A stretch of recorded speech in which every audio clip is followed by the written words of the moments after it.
So now the question is, what is the meaning of geography? In simple terms, geography means the study of Earth. It's the Earth that we are trying to study. Try to understand this. On Earth, we have two important components. First, it is the physical features like mountains, hills, valleys, plains, plateaus, oceans, lakes, deserts, and wilderness. And then we have human beings. I mean, without humans, Earth would be like any other planet. Now in human society, we have variations in terms of social and cultural form. We have people belonging to different community, different background with different beliefs.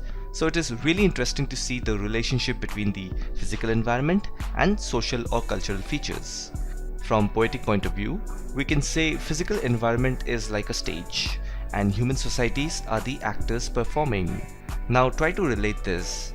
You go to different places, you witness new culture, new social values, and that can be seen through the architectural style, food, rituals, customs, human behavior, etc.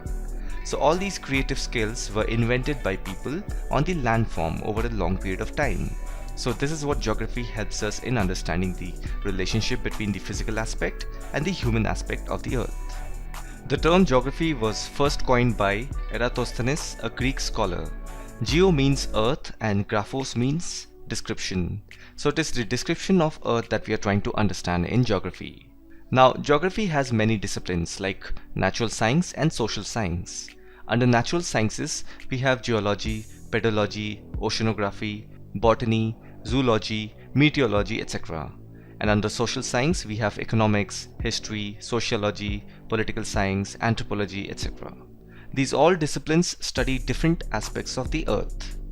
Now, one of the important work of a geographer is not just to study the variation in the physical feature of the earth, but also to understand the association with other factors like what causes these variations. For example, cropping patterns differ from region to region, but we also know it is closely related to factors like soil, climate, demands in the market, investment, and technological availability. So you see the correlation between two phenomena. And one more important point that you need to understand is that these geographical phenomena are not static, they are dynamic, meaning they change over time. Human society is growing and changing rapidly, and so is the physical landform. The early human society, we call them primitive society. They were directly dependent on the nature for food, clothing, and shelter. And if you see now, the present society is inventing new technology to utilize natural resources.